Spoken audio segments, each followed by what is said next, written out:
civilização hindu.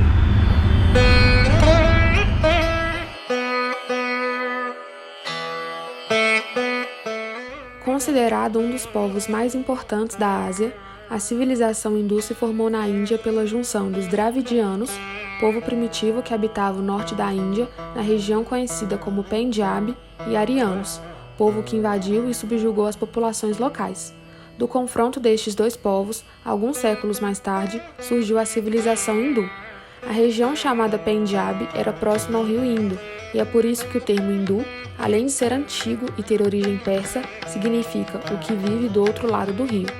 Os arianos dominaram o povo drávida, controlaram toda a região e formaram uma nova sociedade hindu, criando hierarquias no campo militar, religioso e administrativo. Essa sociedade era rígida e as subdivisões das castas eram rigorosamente separadas. O antigo povo não tinha a possibilidade de mudar de classe social. Na Índia, o hinduísmo é a principal religião, chegando a 80% da população. A crença hindu abrange todo o universo indiano, interferindo em sua forma de organização social e política. As escrituras sagradas dos Vedas continham textos que diziam que cada indivíduo nasce predestinado a pertencer a uma das seguintes castas: Brahmanes, sacerdotes e membros letrados da sociedade que acreditavam ser parte do cérebro do deus Brahma, eram considerados a casta mais importante. Kshatriyas, guerreiros nascidos no braço do deus Brahma que ficavam encarregados de vigiar as castas inferiores e lhe punirem com severos castigos. Também tinham grande força política. Vaixás, nascidos das pernas de Brahma, eram os comerciantes, artesãos e os profissionais comuns da sociedade que movimentavam a economia local. Shudras, servos, geralmente dravidianos, que serviam aos superiores nos trabalhos mais degradantes e descendiam dos pés de Brahma. Dalits, casta mais miserável da sociedade hindu, considerados impuros e privados de qualquer direito, inclusive religioso. Nasceram do pó, abaixo dos pés de Brahma. Religião. A hierarquização no sistema de castas estava intimamente ligada à religião, já que os hinduístas acreditavam que cada casta descendia de um membro do corpo do deus Brahma. A religião dos hindus pode ser desenvolvida de diversas formas, pois os cultos podem ser realizados com formalidades ou sem nenhum tipo de reunião, pois ela não rege nenhuma norma ou doutrina pré-estabelecida nesse sentido. Os hindus têm fé em um ser ou espírito supremo e, por serem politeístas, adoram 3 deuses principais: Brahma, a divindade criadora, responsável pela alma universal; Vishnu, a entidade preservadora da criação; e Shiva, a entidade destruidora. Além disso, eles possuem textos sagrados extremamente importantes, escritos em sânscrito. A religião e o misticismo marcaram profundamente a cultura hinduísta, de caráter conservador e tradicionalista. Seu dogma principal se refere à reencarnação. Eles creem que, após a morte, a alma surgirá em outro corpo, humano ou animal, de acordo com sua conduta no mundo. Esse processo é denominado de samsara, fluxo incessante de renascimentos através dos mundos. Além dos rituais e longas meditações, o hinduísmo exige, como primeira obrigação moral, o amor a todos os seres vivos. Além disso, tem sua ênfase em 4 preceitos: o que seria o modo correto do viver, chamado de Dharma, que pode ser traduzido por dever; Artha, que significa almejar ganhos materiais por meios legais; Kama, que busca o prazer físico por meios dos sentidos; e Moksha, a libertação do ciclo do renascimento e da morte e a iluminação espiritual. O hinduísmo é uma religião que engloba várias culturas diferentes e, por essa diversidade, tem suas particularidades e divisões. Além de ser a tradição religiosa viva mais antiga do mundo, é a 3ª maior religião em número de seguidores. Atualmente, existem cerca de 1 bilhão de hinduístas, a maior parte deles na Índia e no Nepal, e também se confunde com o próprio povo hindu, o grupo étnico proveniente do confronto entre arianos e drávidas. Por séculos, eles tiveram relativa paz e só se preocupavam com conflitos internos ou com povos próximos que ameaçavam suas regiões. Como também tinham a vocação para o comércio, os hindus não foram tão importunados por seus vizinhos. Isso também porque a cadeia de montanhas do Himalaia dificultava a migração de povos exteriores. Nos séculos seguintes, a industrialização e a busca por mercados consumidores aproximou, mesmo que a contragosto, europeus e hindus. A Índia, berço do hinduísmo, foi colônia britânica até meados do século XX. Tradições. A civilização hindu é berço da civilização indiana, sendo assim, sua herança foi perpetuada e é observada atualmente. Ela é extremamente rica e suas tradições são seguidas à risca. O casamento, por exemplo, é realizado de forma extravagante e repleto de tradições e rituais. Eles simbolizam um status social que não foi alcançado por um solteiro. Lá, o matrimônio é considerado sagrado e imutável, e os pais que avaliam os pretendentes de acordo com a religião e a casta a qual pertence. Interessante informar que a cerimônia do casamento dura de 3 a 7 dias e é repleta de rituais e celebrações. Quando as castas dos noivos são superiores, a festa de casamento é luxuosa e contém símbolos hindus. Ela é realizada em uma tenda chamada mandap, decorada com flores e tecidos. No momento da cerimônia, os noivos e seus familiares trocam presentes, que normalmente são muitas joias e ouro. Já nas castas inferiores, o casamento é mais simples, sem muitos preparativos.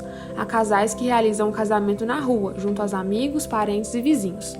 Como parte da tradição hindu, no casamento, os noivos trocam seus colares de flores que representam as boas-vindas de cada um em suas vidas. Além disso, são realizados outros rituais, como a pintura de rena na noiva, a mistura das sementes de cominho e açúcar, o fogo sagrado, o banho de sândalo, entre outros. Quando o filho do casal nasce, os costumes ditam que os primeiros 10 dias de um bebê são impuros e atraem maus auguros. Sendo assim, após os 10 dias, a casa é limpa e santificada. Após a mãe e a criança serem banhados, a criança é colocada no colo do pai, pois ele que a abençoa. A cabeça do bebê é molhada como um ato de purificação. Um fogo sagrado é aceso e o sacerdote invoca os deuses para conceder suas bênçãos sobre a criança. Não somente, a tradição é extremamente forte em honras fúnebres. O ritual de cremação é adotado pelos hindus, pois, para eles, é uma ajuda ao falecido para se desprender dos restos materiais. Além disso, como o hinduísmo ensina que o corpo é formado por fogo, água, ar, terra e éter, acredita-se que, quando alguém falece, por ter se apagado um dos elementos, Agni, deus do fogo, virá para purificar o cadáver e libertar a alma. Dessa forma, o morto pode passar para outra dimensão de forma mais desapegada e tranquila, isto é, ter o melhor pós-vida e entrar na roda da reencarnação. É importante transmitir que, apesar da cultura hinduísta possuir tantos rituais e um caráter tradicionalista, inúmeras histórias hinduístas retratam as vivências homoafetivas como naturais e felizes. Encontra-se diversos exemplos de LGBTQIA+, na mitologia e crença hindu.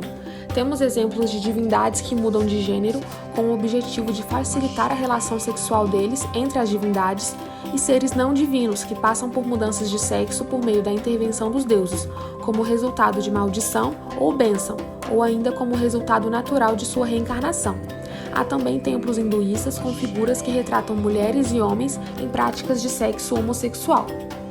Aspectos jurídicos. Já citado anteriormente, um dos preceitos hinduístas, o Dharma, aparece representado como um conjunto de valores supremos ou ordenanças sagradas que guiam o indivíduo rumo a uma postura adequada diante do próximo e dos ritos sagrados, tidos como uma espécie de revelação vinda dos deuses. Desse termo, são indicados 5 significados: religião, que é uma categoria da teologia; lugar, que se opõe a pecados e vícios, que é uma categoria da ética; direito, que é uma categoria da jurisprudência; justiça e dever. O Dharma sintetiza na cultura hindu os aspectos físicos e morais da realidade, assumindo uma função ordenadora, uma espécie de direito cósmico eterno, cujo objeto primordial consiste em manter e conservar estável a ordem.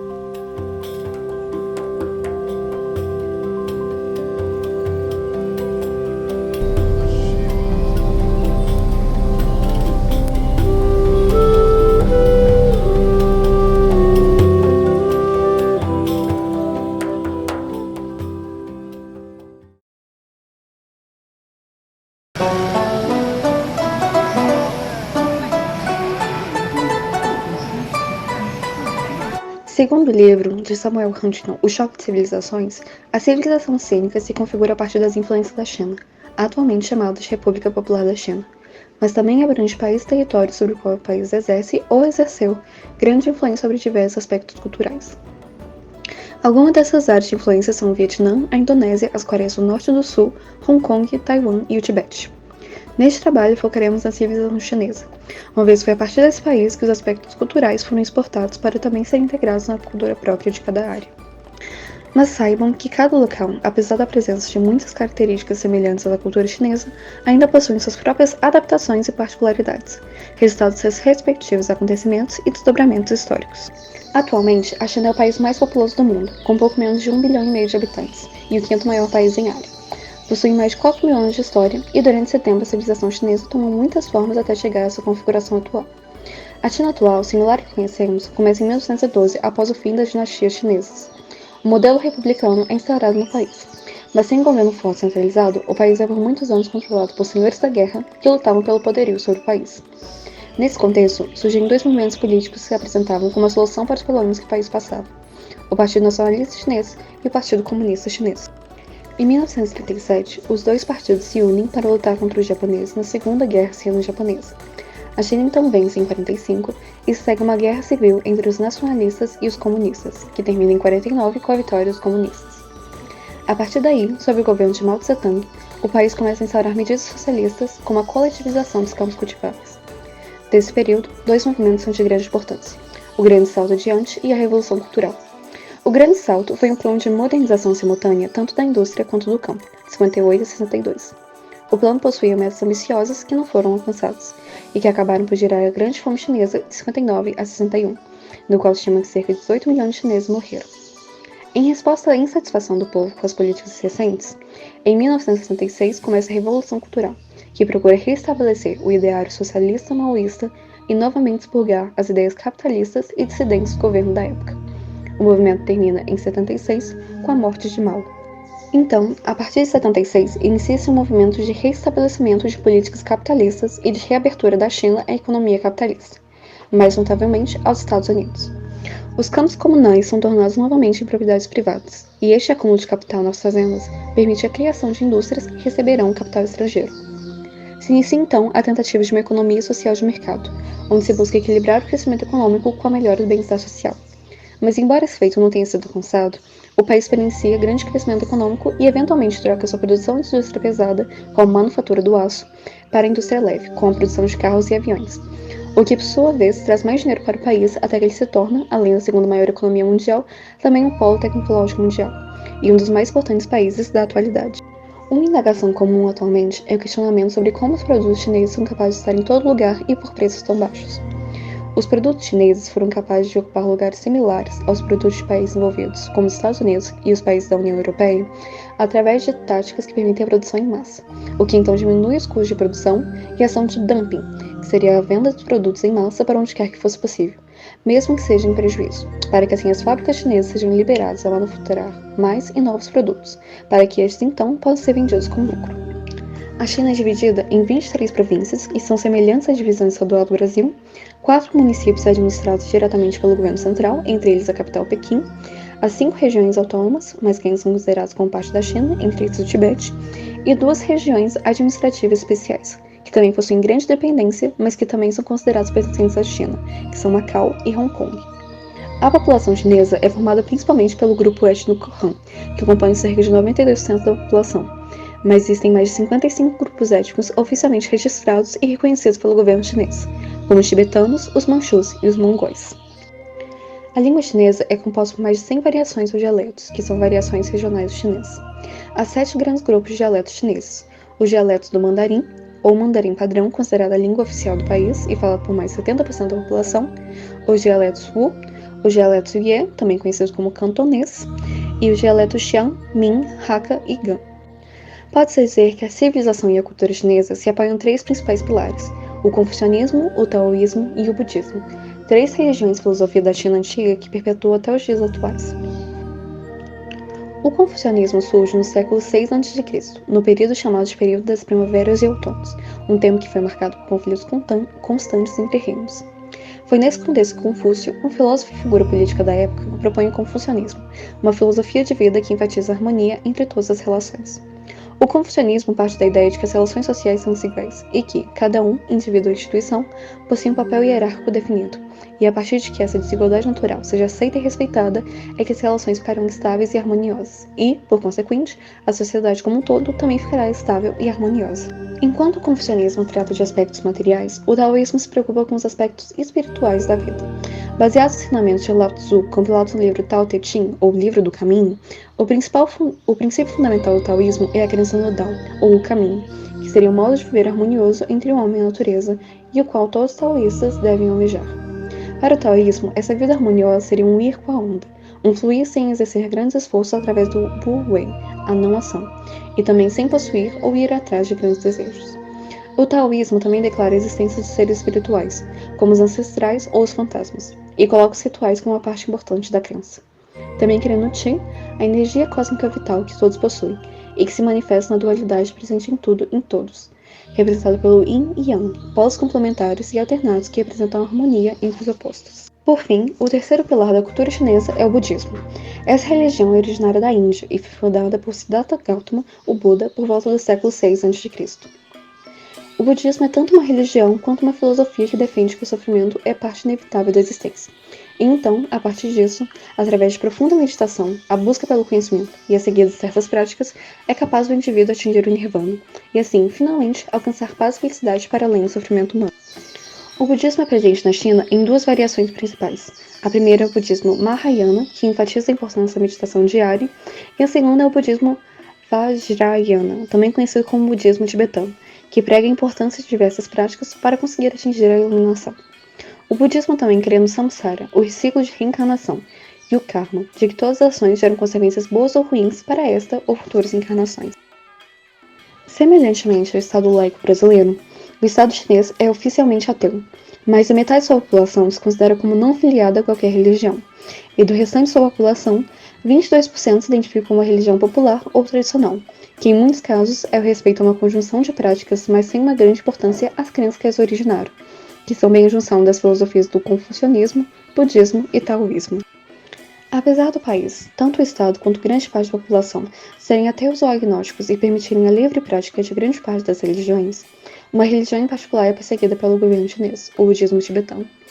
Desde a Revolução Cultural, o budismo no Tibete é perseguido pelo governo, em razão de ir contra várias ideias e ações do governo central, como a grande supervisão estatal chinesa, ou, principalmente, a ideia de submissão do Tibete à China, que mesmo com uma região autônoma, ainda pertence à China e é submissa aos planos governamentais dessa. A família é considerada como a principal instituição da China, seguindo o ideário confucionista que a coloca como a base de todas as organizações sociais. Apesar dos ideários de família não serem mais seguidos tanto à risca, como a submissão da esposa ao marido, por exemplo, o respeito e cuidado aos mais velhos ainda é muito presente, sendo vergonhoso colocar os idosos da família em casas de repouso. Outra característica comum da China é o conceito de face, que seria a genialidade ou prestígio de cada família, que então seria compartilhado por todos daqueles núcleos, o que impede que os membros sejam muito dissidentes e atraiam vergonha para todos os membros. Como anteriormente, os papéis de gênero sejam menos estritos nas famílias, especialmente nas cidades centrais do país, o machismo ainda é muito presente na cultura, havendo uma grande lacuna feminina na política e nos altos cargos empresariais. Sobre o namoro e os casamentos, embora práticas como concubinatos tenham sido muito abolidas na China, a prática do matchmaking, ou uso de casamenteiros para a criação de casais, ainda é muito presente na China atual. Os casais se encontram através de amigos, familiares ou eventos organizados para esse fim, havendo mais de 20 mil empresas no ramo de matchmaking no país. Também é o fenômeno de mulheres e homens que sobraram, Shen Nu e Shen Nan, respectivamente. Pessoas que não se casaram e que então são ostracizados e julgados pela família e pela sociedade chinesa como um todo. A família, vista como uma faceta integral da vida, é comumente esperado dos mais jovens que se casem, sendo o casamento ainda considerado um passo essencial da vida adulta. O casamento chinês geralmente é realizado basicamente em dois passos, sendo primeiro a oficialização no escritório do governo, seguido pela cerimônia de comemoração, com a presença dos amigos e familiares dos noivos. A comemoração é geralmente realizada em grandes salões de festa decorados para a ocasião. É comum e esperado que os convidados presentem um casal com dinheiro, que será dado em envelopes vermelhos. A cor vermelha é muitíssimo presente em casamentos, sendo considerado muito auspiciosa e a mais importante para a cultura, sendo que representa virtudes como a lealdade, a honra, a fertilidade e o amor. Já nos funerais, a cor mais presente é o branco, símbolo dos ritos fúnebres na cultura. São realizados diversos rituais antes e depois do sepultamento, uma vez que é acreditado que a morte causa um desbalanço espiritual, sendo então necessário a realização de rituais para retornar com a harmonia. Devido à rápida e recente industrialização do país, a população chinesa ainda é formada metade por camponeses agrícolas e a outra metade por camponeses recém-industrializados. A família rural, uma família grande bastante próxima, ainda é regra para essa sociedade ainda muito conservadora, o que torna o LGBTQIA+, seja abertamente ou não, algo ainda muito difícil na sociedade chinesa. Segundo pesquisas recentes, cerca de 70% dos jovens que são homossexuais não se assumiram ainda para a família ou para os professores, e 40% já chegaram a pensar em suicídio. É dito que há 3 nãos do governo chinês em relação à homossexualidade e à comunidade LGBTQIA+, como um todo. Não aprova, não reprova e não promove. Sendo assim, é comum que relacionamentos homossexuais e homens efeminados sejam censurados na mídia. Além da censura, o casamento entre pessoas do mesmo sexo e leis de antidiscriminação ainda não são presentes no país. Por fim, sobre o sistema judiciário do país. O judiciário da China é composto pelos tribunais populares, conjuntamente a Procuradoria, órgão fiscalizador dos tribunais, e a segurança pública. Os tribunais populares se dividem em tribunais populares básicos, presentes nos municípios, os tribunais populares intermediários, instância superior e presentes em regiões autônomas e nas capitais, os tribunais populares superiores, que são as províncias e municípios, diretamente dependentes do governo central, e por fim o Tribunal Popular Supremo, que é dividido em 3 seções, a econômica, a penal e a civil. Além dessas divisões, também há os tribunais especiais, que são os militares, os marítimos e os ferroviários. Todas as sessões são públicas, exceto aquelas que se versam sobre intimidades pessoais, delinquência juvenil ou segredos do Estado. 2 novidades do mundo jurídico da China e do mundo como um todo são o uso de inteligência artificial nos casos, que atuam como observadores das normas aplicáveis ao caso e aconselhadores das penas. E também novidades são os tribunais ambientais recentemente criados, uma vez que a China, em razão de seu rápido desenvolvimento sem muita observação ambiental, agora sofre de intensa poluição ambiental.